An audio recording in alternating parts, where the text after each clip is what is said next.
Hey guys, it's me, Brittany, with Trendy DIY 29 TV, and I am basically wanting to do a video about commonly asked questions that a lot of people who are thinking about being a fashion designer ask. One of the main questions that people ask me all the time is, do I actually need to go to school? This question is kind of hard to answer just because it has a lot to do with your situation, your life, your finances, and exactly what you're trying to do in the end game, like in the end of everything. Once school is done, what is your exact goal with fashion design is what you need to ask yourself first. If your goal, I would say, is to be a freelance designer, which basically means you're just going to design stuff. You want it to be under your name. You want to be in full control. You're not like, if you're not looking to work for a particular company or a particular label, then I would say you should go to school. And the reason why I say that is because, yeah, you're doing everything on your own, but you don't necessarily know the ins and outs of everything. For instance, if you go to school, you have your professors to lean on to ask questions. Your professors are usually up to date because fashion changes a lot. That's one thing. So if you're a person that you do not like change, this may not be the career path for you because fashion changes. I would go as far as to say sometimes it seems like fashion changes on a daily basis almost. But fashion usually changes seasonally a lot. It can change faster than that.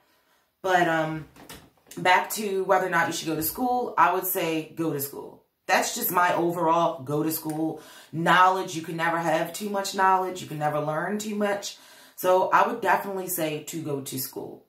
Now, if you want to work for, like, let's say if you want to be a buyer or you want to be a sample maker or something like that, I still would say go to school. I don't want to discourage anybody from going to school. I've seen a few videos where people talk about, oh, well, you should if you're doing this, you should if you do that. But at the end of the day, if you have an education behind you, if anything, God forbids, if anything doesn't work, you will still be able to find a job in the fashion industry. You wouldn't have to go apply to be a retail associate or work, you know, fast food or a restaurant or work somewhere where you don't want to be.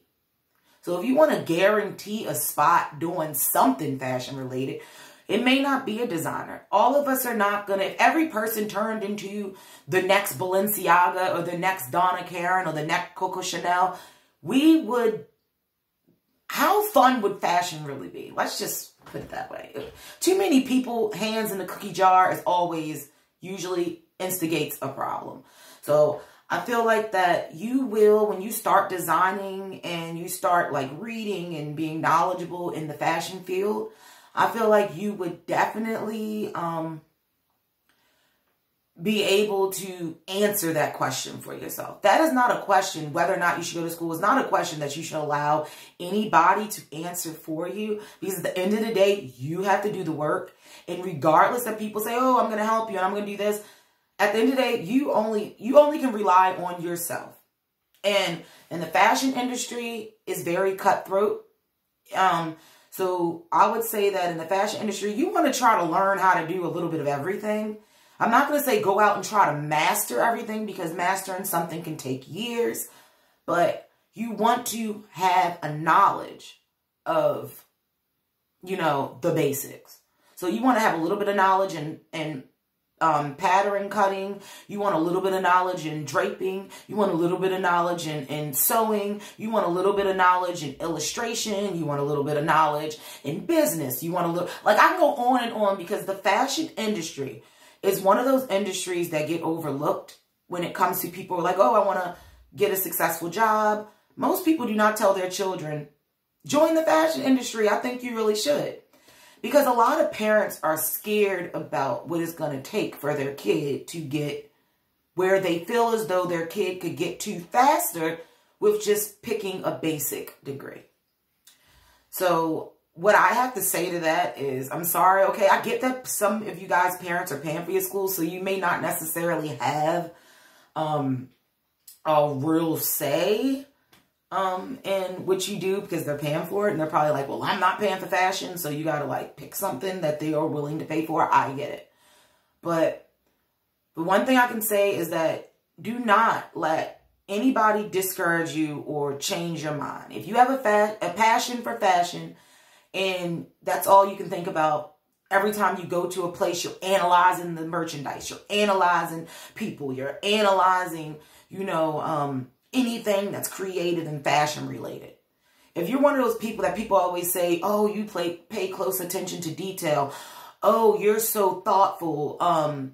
Or a person always tells you, oh, I love how you put that together. I would have never thought to do that. Oh, I love what you're wearing. Where did you get that? If you're one of those people that you hear this stuff constantly, 9 times out of 10, you were meant to be in fashion.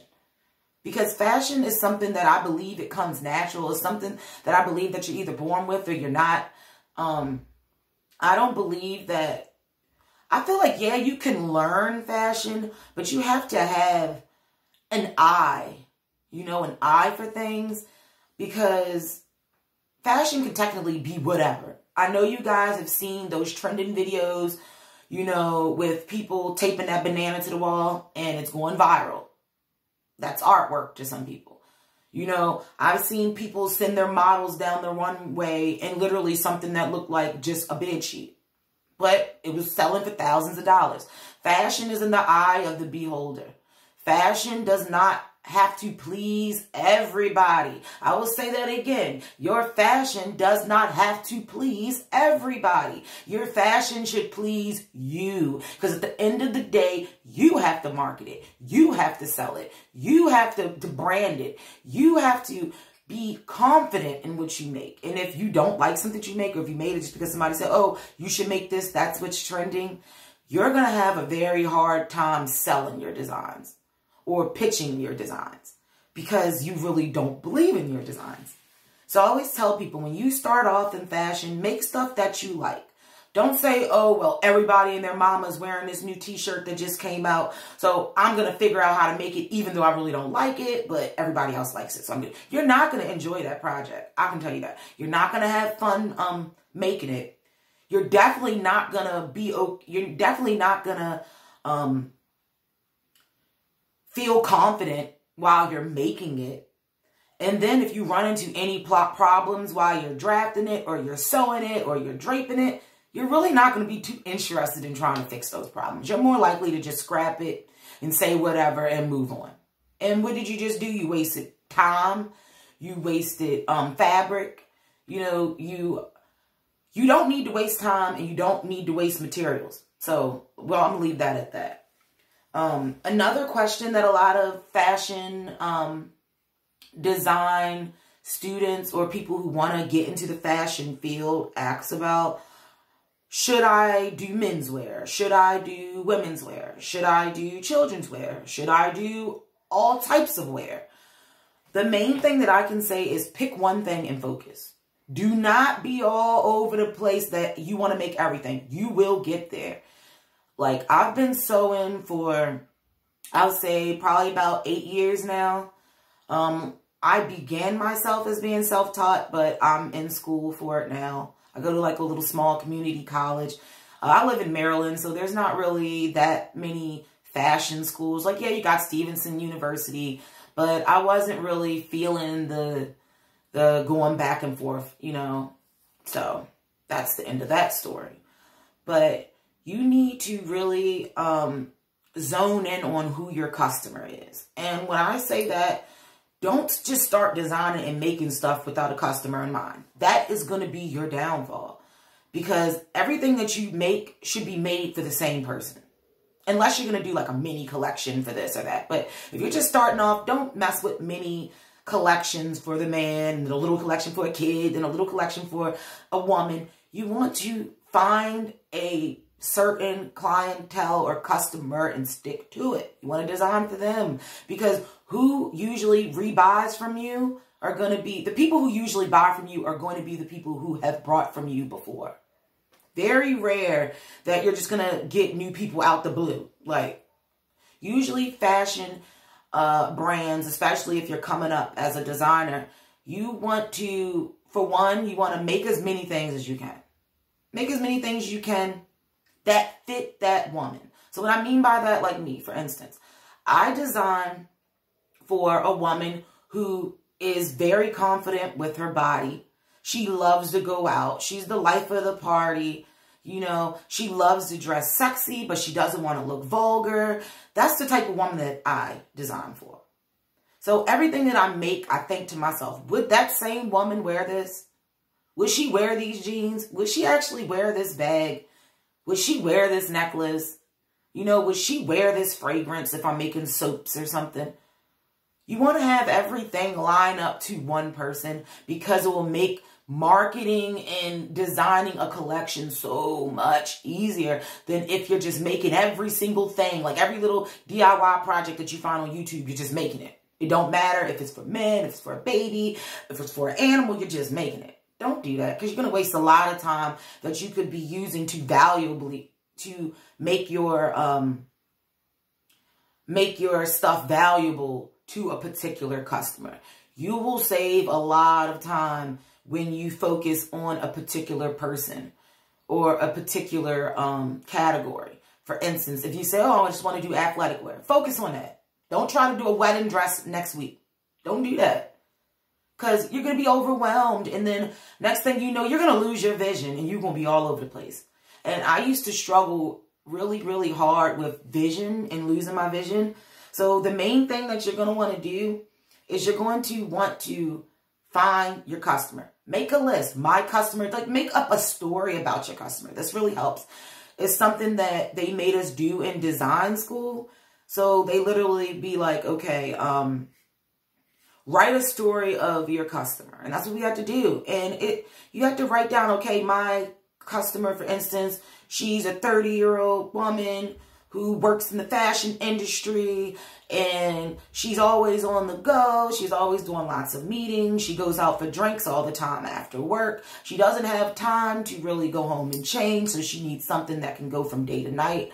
She likes versatile clothing. You know, you say those things. She has 3 kids or she doesn't have any kids. When you add a lifestyle to the person that you're designing for, it will make it so much easier because in design school, you will learn that fashion follows function. If you've never heard that before, you want to lock that in, write that down, and keep that in the back of your mind every time you're thinking of designing something, every time you're thinking of sketching something. You want to be able to say, okay, what function is my fashion helping with, basically?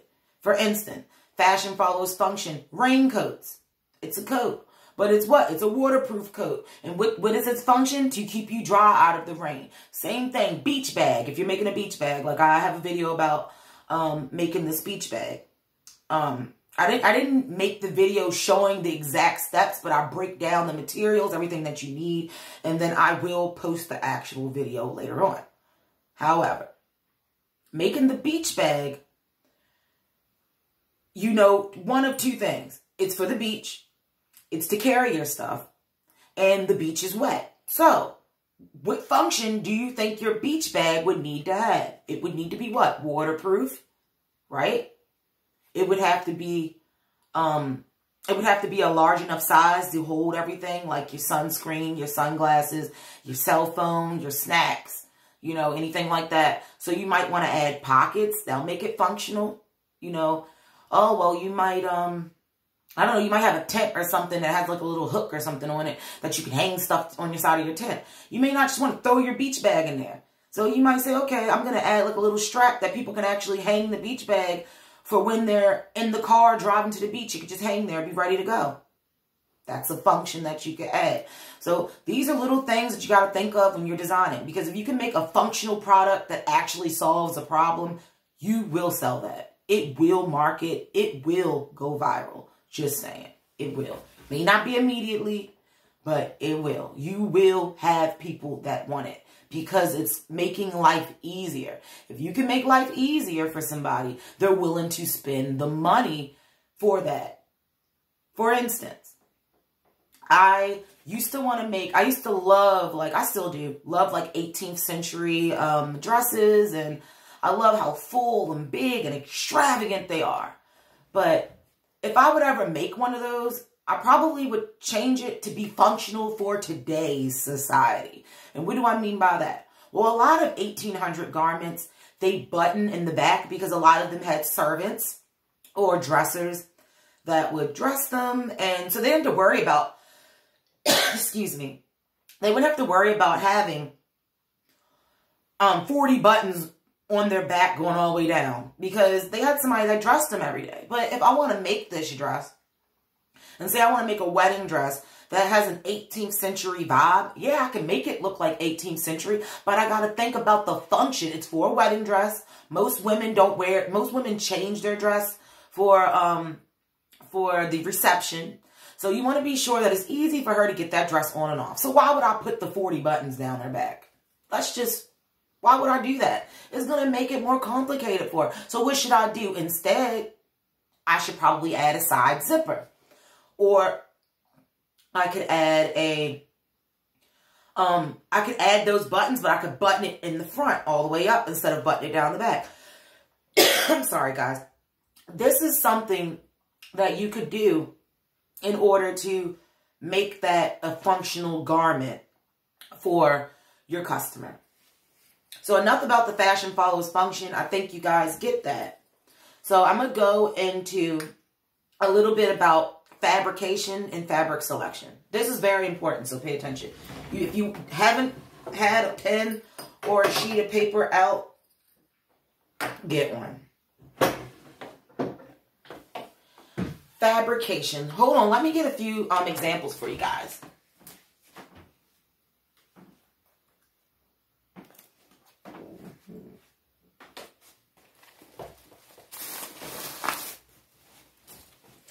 Just a second, guys. I should have had this ready, but I just love to just, you know, freelance.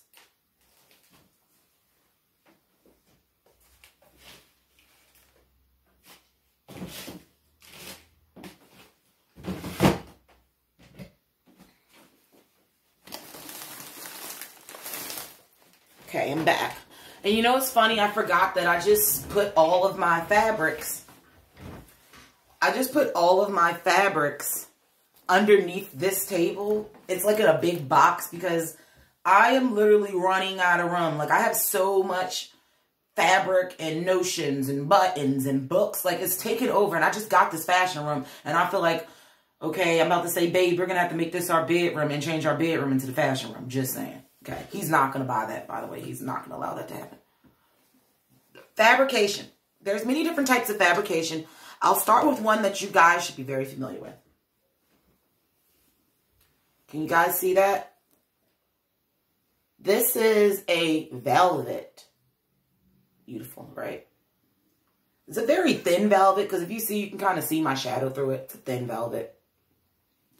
Velvet is a beautiful, oh, you see the sheen on that. It's absolutely gorgeous. Velvet is a beautiful fabric to sew with. I love it, but it has its problems. Every fabric has issues, problems.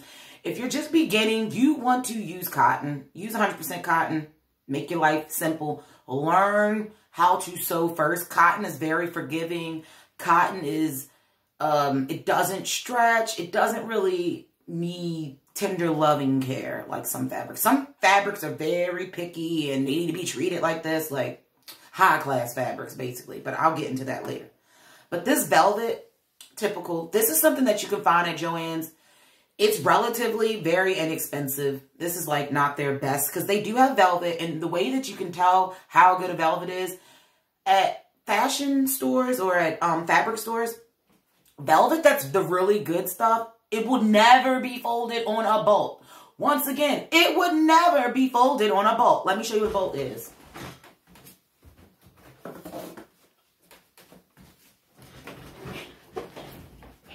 You guys are familiar. Anybody's ever been to a fashion store? I love to buy the whole bolt. I'm just extra.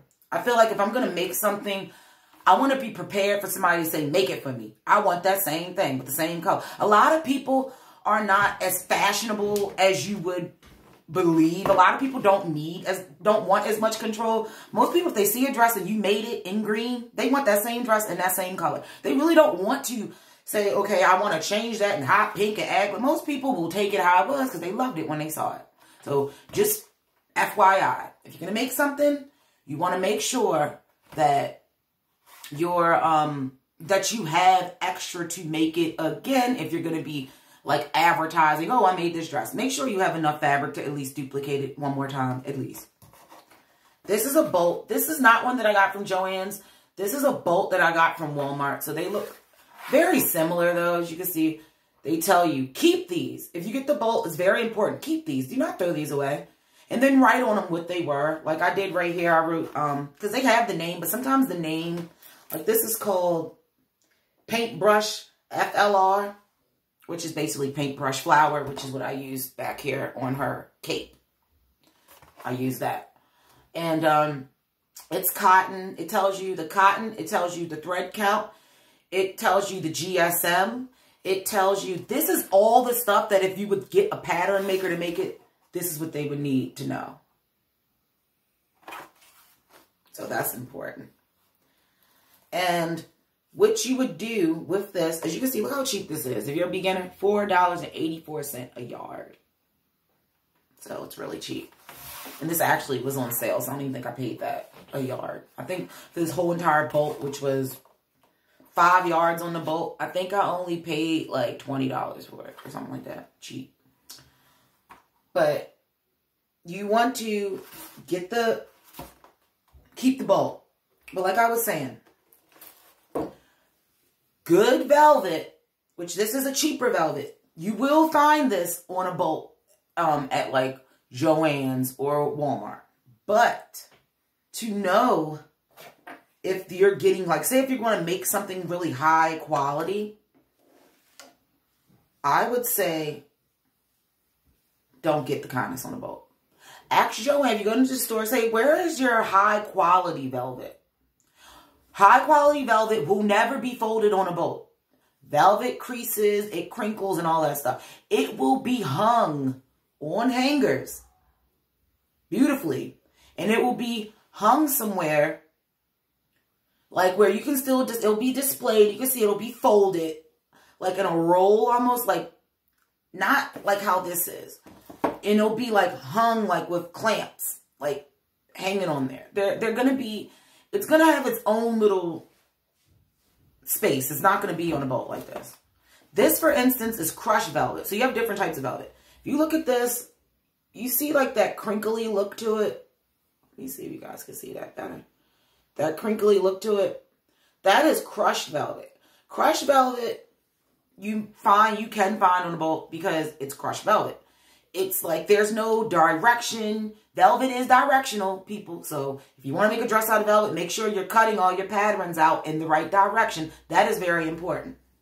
But this is crushed velvet. So it really isn't directional. So it doesn't really matter if you cut it this way, or if you cut it this way, unless you're cutting like your grain lines matter. Like say if you want to make something bias cut or something, then it does matter. But say if you just like, oh, I'm just going to make this just regular like skirt. It doesn't really matter if you cut in the same direction or not. Just because crushed velvet is going to be the same. However, regular velvet will have a direction. Like I think it's called pile. If I'm wrong, please correct me in the comments. But every fabric, a majority of fabrics have a pile, which is basically like the fuzziness, how much it like sticks up off the fabric. That does make a difference when it comes to making a garment, because if you get regular velvet, for instance, if you brush it one way, sometimes the color can look more dull. If you brush it another way, the color can look more vibrant. So you want to make sure that if you're making a garment and you care, unless that's part of your design that you want it to be brushed 2 different directions or whatever, you can do that. But make sure that you're cutting them out the same. So that's fabrication number 1. There's like thousands and thousands of fabrics. So don't expect that I'm going to go over all of them. That's impossible. If I can find my fashion textile book from school, I would show you guys that. But I took that class like a year or 2 ago. So I'm not sure where that book is. But yeah. The next type of fabrication that you can get. This is beautiful. I used this for my last fashion show. I don't know if you guys can see. It's like a beautiful raspberry. And it's on a mesh background. This is what you would call a mesh. Like sheer. It has stretch. Usually it has stretch in both directions, but it's usually more stretch in one than the other. And these little things can be used as appliques. And I know I've seen that you can go in the store and you can actually buy a pack of appliques and it already comes cut out. But I feel like that this is the more, I would say this is the more creative way, because you can kind of cut it out and get what you want and what you don't want out of it. Versus if you get into the store and you just buy a pack of appliques, they're already going to have them cut out. So it's just going to be like a pack of like these flowers cut out. And then like a pack, and then they'll have like maybe some of these. But you won't really get a say in exactly what part of the design was cut out for applique, if that makes any sense. But to do an applique is very, very simple. I'm going to show you guys.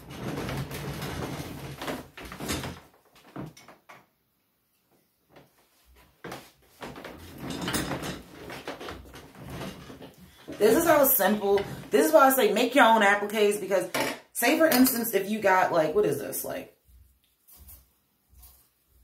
close to like a yard of fabric. Say if you got like a yard of fabric, for instance, this is $10. Say if this was like 20 bucks for a yard. Okay. Because sequence fabric at Joann's can be expensive. It can be pricey. So if you're going to get any type of sequence fabric or any type of their collection fabrics, then you're going to want to wait on them coupons. I'm trying to tell you, wait on them coupons, girl. Believe me, it will be there because it's so expensive. A lot of people are not buying these fabrics. Unless it's like prom season or wedding season, then buy it right then and there because it's going to be gone. So what you would do is, if you got like a yard of this for like $20, look at this. Look at all these appliques that's on here. I can't even count how many appliques and how many different ways you could cut this out. How many different shapes, how many different things. Look at that. Versus, you might get a little pack of appliques. And the pack of appliques, the pack of appliques would literally come in a little pack. And you might get like 6 or 8 of them. They might be like 15 bucks, 10 bucks. Why would you spend that when you could literally have appliques for days? Especially if you're doing a collection. In a collection, you want to try to mix and match and put things together in the collection so people can see, oh, I could put that with this and this could go with that. When you're building a collection, you want to have your pieces be able to be mix and match. A lot of your pieces, you want people to be able to envision wearing one thing with another, or, oh, I could swap that shirt out with that. Because if a person can build a wardrobe from one collection, they're 9 times out of 10, they're going to buy multiple things from that collection. Because say, for instance, they buy 1 pair of your pants, they buy 2 of your shirts, and then they buy like 3 of your jackets. They literally could wear that jacket with that shirt, with that pair of pants, and then switch out the shirt, switch out the jacket. They can get the casual look to a more classy look. So you want to give your customers versatility in your design. That's very important too. But applique, it would be cheaper. And this is what you would do. This is how simple it is to do an applique. Make sure I get this on camera for you guys. You would literally take this fabric, as you guys can see. And what I'm going to do is I'm going to cut this out. Do not cut, and I'll say again, do not cut the strings. You don't want to cut the stitches. Like you'll see a stitch where they connect, like right here. Oh gosh. I'm sorry guys, it's really hard for me to show this. But what I'm going to do is I'm going to cut. Like, where are my favorite scissors? Like, really? Hold on one second, guys, because, like, literally, my favorite scissors are, like, MIA right now. That's not cool. And I have, like, where would I have put them? Doesn't really make any sense to me that they're not on my wall. Okay, I found them.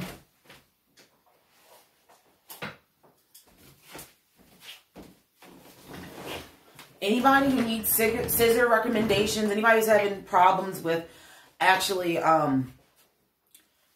cutting straight lines, cutting curves, these babies are where is that? Okay, these are the Fiskars Easy Action Scissors. Now, I'm going to let you guys look right there. You see that spring? That does all the work. It does all the work. I don't know if anybody has ever tried to cut out like a circle skirt or a full circle skirt and you want to get that circle perfect and you got to be in the floor and you're, it's like, it's too much. These babies are so good. And I'm going to show you why. They actually sit flat. Like they have this flat bottom, as you can see. Very flat bottom. Which you can sit flat on your thing and it guides it straight across. Very good. And that spring does all the work, so I'm not doing too much arm work. And then it has a little handy lock. And then they lock and they're easy to store. Love them. And they're very sharp. I love these. I seen a lady with these. I can't remember who it was on YouTube. And she recommended it. This was like a year ago. And I got them. And they were the best recommendation I've ever had. They are a tiny bit pricey. They are. I think I paid like almost $30 for these. But they're really, really good. They're worth every penny. So back to what I was saying. So to make an applique, only thing you have to do. Let's see if I can zoom this in a little bit. All you're going to have to do is take this piece right here, and you're going to want to cut this out. Now, if you look right here, you can see that there's like a tiny baby stitch right here that connects this applique to this applique. That little tiny baby stitch right there. You see that right there? You can cut that, but you don't want to cut any of this design. You don't want to cut any of this sequence, okay? Because it will unravel on you, and then your applique be nothing. So if you're not sure, buy the appliques, and the pack was already cut out for you. But this should be simple, you guys. And then what I'm going to do is I'm going to take this applique. I want to hold it so you guys can see it. And then I'm going to just cut down over that little string that connected them around very carefully.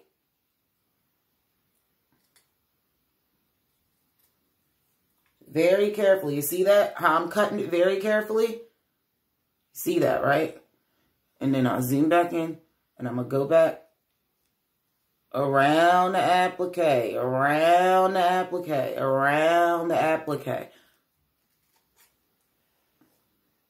So you'll end up with this, which is basically just, only thing I did was just, you know, only thing I did was just cut one of these off. Cut one of these off. That's all I did. I cut this out.